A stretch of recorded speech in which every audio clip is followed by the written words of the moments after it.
Et bonjour, bienvenue aujourd'hui en ce dimanche 1er septembre, donc la fameuse rentrée de 2024 que beaucoup attendent, que ce soit au niveau de la baisse des taux qui doit être programmée au prochain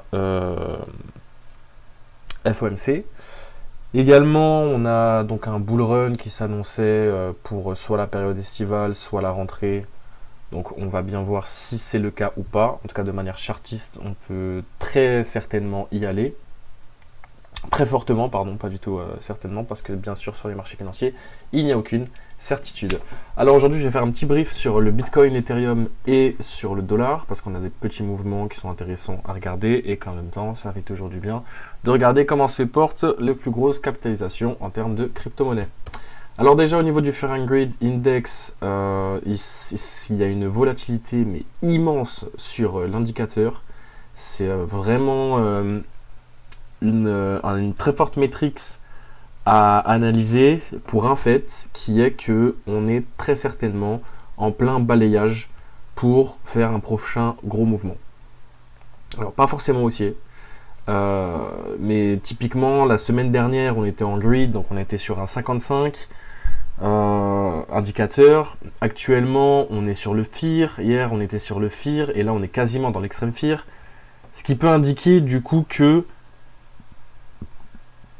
on cherche la capitalisation, la fameuse capitalisation de la plupart des acteurs sur les marchés. Pourquoi? Parce que bien évidemment, à chaque fois que vous avez un mouvement haussier, c'est bien évidemment que le bateau a été déchargé, car tout le monde avait peur, tout le monde voulait survendre et se débarrasser de cet actif.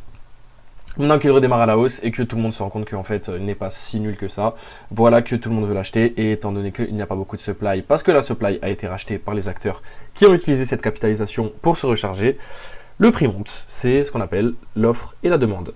Alors actuellement on avait beaucoup trop de demandes par rapport à l'offre, donc juste ici. On a eu une explosion due aux ETF, les narratifs, etc.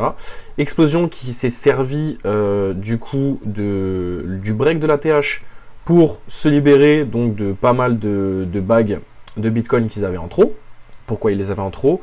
Tout simplement parce qu'il n'y a pas tout le monde qui pense que le Bitcoin est un actif à holder et à ne jamais vendre. Et que surtout, vous avez eu des très grosses performances. Donc typiquement, imaginez ceux qui ont acheté ici. Donc on avait l'indicateur grid au niveau des 47 sur les 20 000. Arrivé à 70 000, ça leur fait quasiment un x3,2. Donc x3,2, ça nous ferait du coup un 420%. 420% sur un actif. Je vous avoue que beaucoup de fonds qui se placent là-dessus, à déjà 100% ou 150% de performance d'un actif, ils prennent des profits. Donc là, bien évidemment, on a une très grosse prise de profit. Très grosse prise de profit qui s'est ajoutée à la volatilité qu'on connaît sur les marchés financiers et encore plus sur les crypto-monnaies. Ajouter à ça un ATH du S&P, une baisse des taux qui au final n'est pas arrivée tout de suite, et des indicateurs macroéconomiques, surtout aux États-Unis, qui nous indiquent qu'on va certainement avoir une récession, vous avez du coup tous les éléments pour faire un marché extrêmement volatile et qui nous amène vers une probable capitalisation.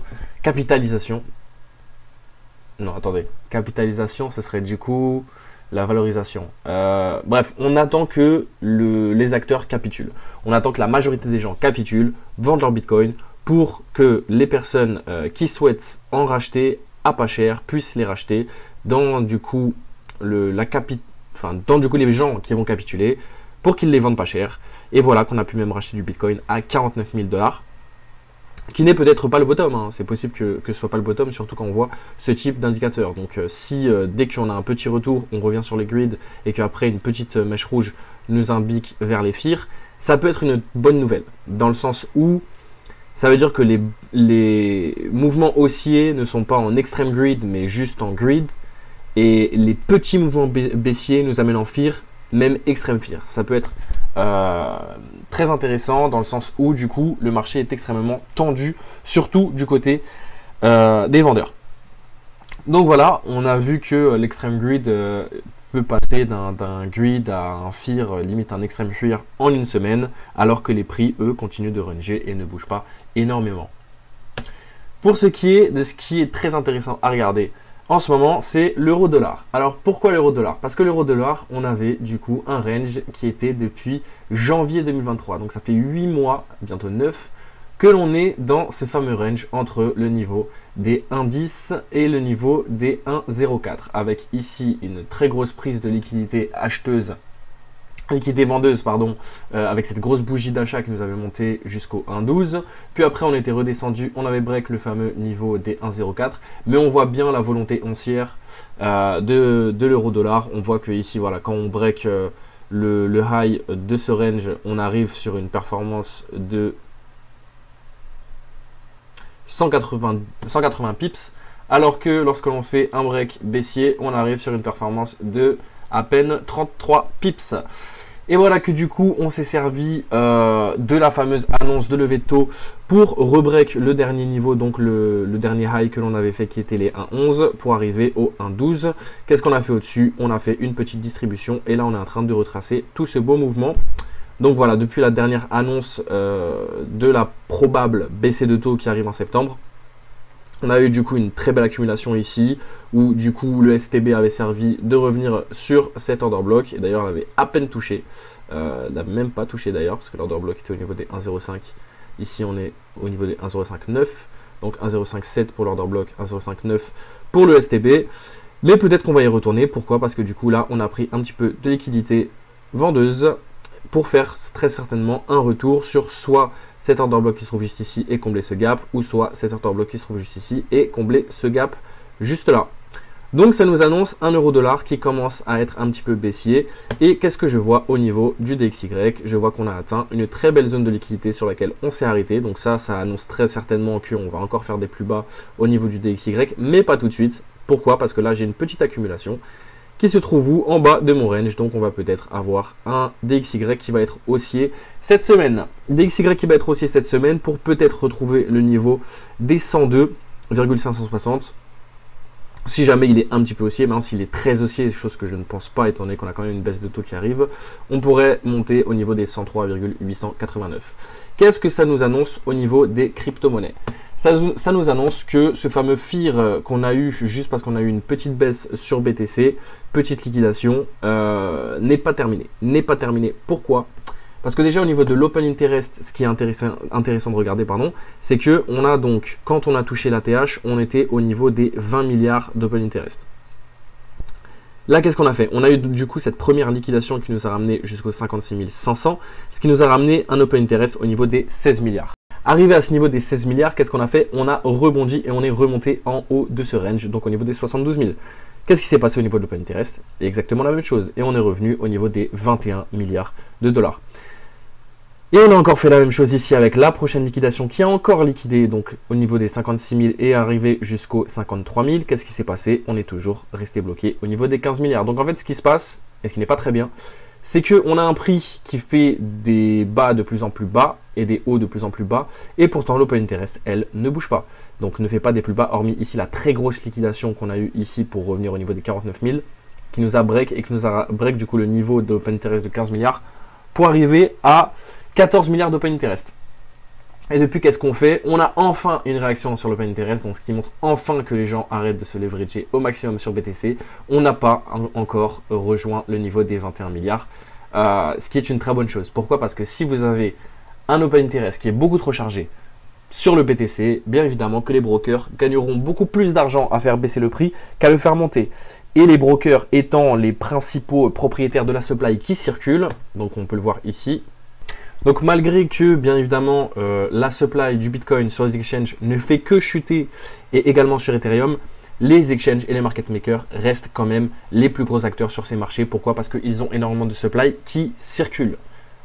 Si on regarde par exemple le gouvernement US ou BlackRock ou MicroStrategy, ce sont des supplies qui ne circulent pas, donc ils n'ont pas d'influence sur les prix. Pour que une supply ait une influence sur les prix, il faut qu'il y ait des échanges.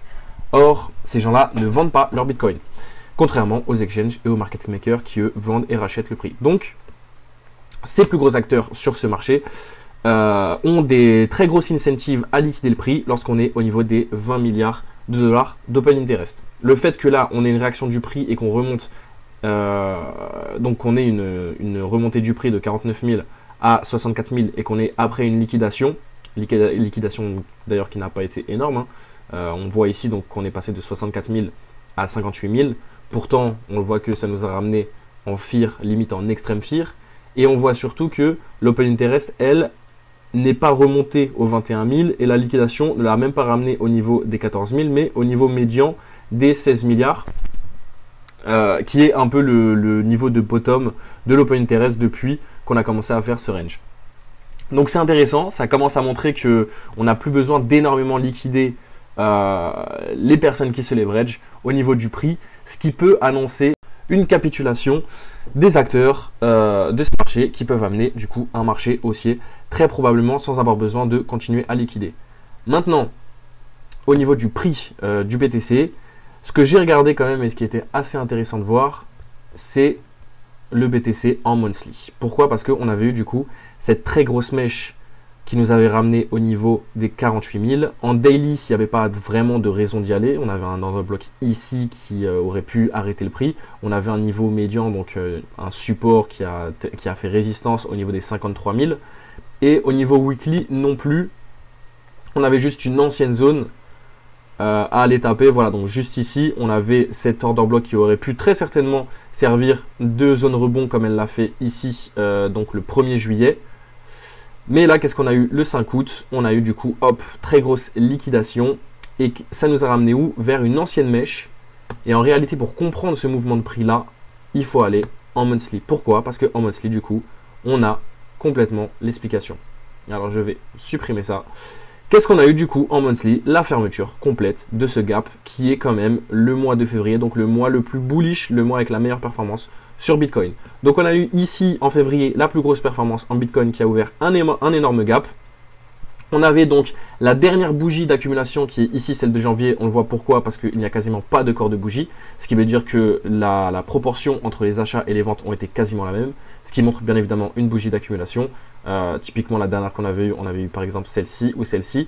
Donc dès que vous avez des bougies d'accumulation, vous avez un mouvement haussier qui s'approche. Bougie de manipulation, d'accumulation, pardon. Mouvement haussier qui s'approche. Bougie d'accumulation, mouvement haussier qui s'approche. Bien évidemment, il faut après retracer le mouvement pour rééquilibrer la proportion acheteur-vendeur si on est toujours sur un marché haussier. Et là, qu'est-ce qu'on a eu du coup? On a eu cette très grosse mèche qui nous a permis de revenir sur ce niveau de prix. Donc, de fermer les ordres en négatif des market makers et de la smart money de ce marché qui est le marché du Bitcoin. Donc du coup, ça peut nous amener à comprendre qu'en réalité, on a eu un bottom qui a été fait, en tout cas de manière technique, logique, smart money. Donc technique, logique, smart money, j'ai ici ma mèche qui a fermé le gap et qui est revenue donc fermer mes ordres en négatif qui se trouvait juste là, donc à break-even. Maintenant, ça va surtout être de la psychologie. Donc ça va surtout être de la psychologie. Quand je regarde le graphique, je vois que voilà, on ne fait que chuter. On a même pu chuter au point de fermer la dernière bougie monthly d'accumulation avant le très gros pump qu'il y a eu donc entre, si on prend le plus bas de la bougie, les 38 000 jusqu'aux 72 000.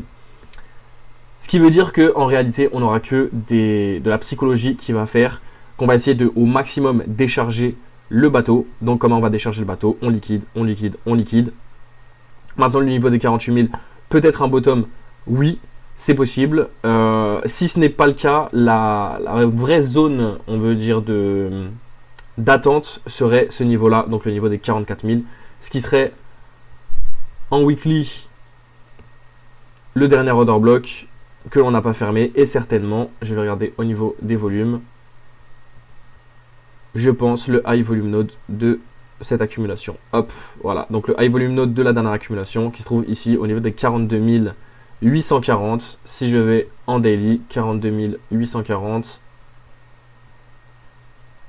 42 840, c'est juste là. Donc, ça pourrait être la dernière liquidation, la dernière approche du prix de BTC pour vraiment décharger au maximum le navire. Maintenant, quand je vois la volatilité que se trouve sur le Fear and Greed Index, quand je vois qu'on a une réaction sur l'Open Interest, réaction qui est assez bullish sur ces liquidations qui permettent de ne pas remonter au niveau des 20 milliards d'Open Interest, parce que pour vous faire un petit peu à contrario, on avait quand même pendant 2 ans un open interest qui était au maximum monté à 12 milliards. Actuellement, on est sur un open interest qui reste aux 20 milliards. Donc c'est un très gros problème. Il faudrait au moins retourner sur la base des 13, 15 pour voilà, avoir un bateau qui commence à partir, qui ne serait pas trop chargé. Parce que pour rappel, donc vous l'avez ici, pour que le prix du BTC commence à monter, il faut toujours que le spread entre le prix du BTC et les intérêts soit positif pour le prix du BTC. Plus les intérêts sont, plus le spread entre les intérêts du BTC ouvert, donc le open interest, et le prix est négatif, plus l'incentive des market makers est de liquider donc les personnes qui sont à levier en faisant chuter le prix. Pourquoi? Parce que la majorité des personnes qui sont à levier sont bien évidemment des longues, donc des personnes qui parient à la hausse. Donc voilà au niveau du prix du BTC en weekly. En daily, comme je vous ai dit, on voit qu'on a eu une dernière petite liquidation. Pas énormément bullish ce qui se passe actuellement. Pourquoi? Parce qu'on a rebondi hop sur cet order block qui avait juste ici au niveau des 64 000. Qu'est-ce qu'on a fait après? Donc petite distribution, on est revenu où? On est revenu sur la zone de range qu'on a avec le plus bas ici du range au niveau des 56 000 et le plus haut qui avait été cassé au niveau des 62 000 qui est revenu ici au niveau des 64 000 alors qu'on avait fermé le gap. Pourquoi? Pour au final faire une distribution et rechuter. Maintenant ce qui est bien c'est qu'on a rechuté ici. Donc parce que j'avais un order block juste là, on peut le voir en 4 heures. Donc j'avais un order block juste ici. Qu'est-ce qu'on a fait? On a fait une distribution juste au-dessus. Maintenant on est arrivé dedans. Est-ce qu'il va falloir que le prix accumule juste là, il casse quand même ce niveau hop des 57 000 pour pouvoir repartir à la hausse? Ou est-ce qu'au final on a une très belle distribution qui serait ici avec le SCAR UT juste là, UTAD, hop, on vient prendre la liquidité, on rechute pour aller où? Deux possibilités. Première possibilité, aller juste ici au niveau des 55 000, limite 56 000. Ou alors, autre possibilité, retourner donc tout en bas et revenir sur l'order block que j'ai le plus bas et qui n'est disponible qu'en horaire 1 heure. Qui se trouve ici au niveau des 51 000. Maintenant, si on venait à break ce niveau-là des 56 000 pour au final rebondir ici, donc au niveau des 53 000, ce serait intéressant. Pourquoi? Parce que j'ai des equal low juste là. Donc, qui dit equal low dit j'ai certainement énormément de liquidités qui sont en attente ici au niveau des 54 000, pardon. Et j'ai toujours donc ce niveau des 53 000 qui a fait office de support, de résistance durant la plupart de la vie du BTC depuis ces 4 dernières années. On peut le voir si je vais en weekly, on voit que voilà le niveau des 53 000. Donc ça a toujours été le niveau, l'ATR de la distribution donc de février à mai 2021. Et la distribution du coup, donc ça a été un support, une résistance pardon, ici le 30 août pour au final accumuler au-dessus et chuter. Donc voilà, ce qu'on peut faire, c'est peut-être rebondir dessus, aller fermer les order blocks qu'on a en bas et récupérer la liquidité des equal low. Maintenant, si on venait quand même à aller au niveau, donc ici, des 51 700, je pense que c'est là qu'on aurait la meilleure entrée du BTC si on a bien évidemment bottom au 49 000. Si on n'a pas bottom en 49 000, la prochaine appel de prix serait ici au niveau des 44 000. Et là pour le coup ce serait très intéressant de se positionner parce que je pense que le Fearing Grade Index irait au niveau même des 12-13 si on commençait à aller à ce niveau là de prix. Et pourtant en réalité ça ne ferait qu'une chute du prix de 25%, donc ce serait pas énorme. Donc voilà, typiquement avec la prochaine hausse de taux qui arrive, il faudrait que ce mouvement soit fait assez rapidement. Il n'y a pas assez d'open interest actuellement pour faire cette très grosse liquidation. Du moins qu'elle soit assez rentable pour le faire. Donc je pense pas forcément qu'on va y aller. Pour moi, la zone de faible risque de position en longue sur BTC se trouve ici, donc entre les 53 000 et les 49 000. Voilà pour BTC, donc on va aller faire un petit tour au niveau de l'ETH, mais avant d'aller faire un petit tour de l'ETH, on va aller sur l'Altcoin Season. Alors l'Altcoin Season, on est toujours donc dans cette très grosse accumulation en dessous des niveaux des 50, donc accumulation au niveau entre les 40 et les 20. On avait eu le bottom au niveau des 10, donc en septembre 2023. Ce qu'on a eu depuis, c'est un marché qui a été uniquement haussier. Ici, hop, on a eu la fameuse liquidation du 20 août qui nous a permis de chercher la liquidité qui se trouvait sous les 27. Depuis, on a fait que monter, monter, monter. Maintenant, on a rebondi ici au niveau des 37. Ce qui serait intéressant, ce serait de revenir au niveau ici, donc des 25, 27. Et de repartir à la hausse pour enfin casser le plus haut qu'on a fait, donc le niveau des 37, revenir entre les 40 et les 50. Et là, on pourrait avoir très certainement une surperformance des altcoins par rapport à BTC et peut-être une altcoin season. Peut-être que ça se convergera avec la baisse des taux et avec la probable baisse de BTC qui du coup baisserait jusqu'au niveau des 44 000, donc une baisse de 25%, là où énormément d'altcoins n'ont plus besoin de faire cette baisse étant donné qu'ils sont pour la plupart revenus à des prix plus vus depuis 2022.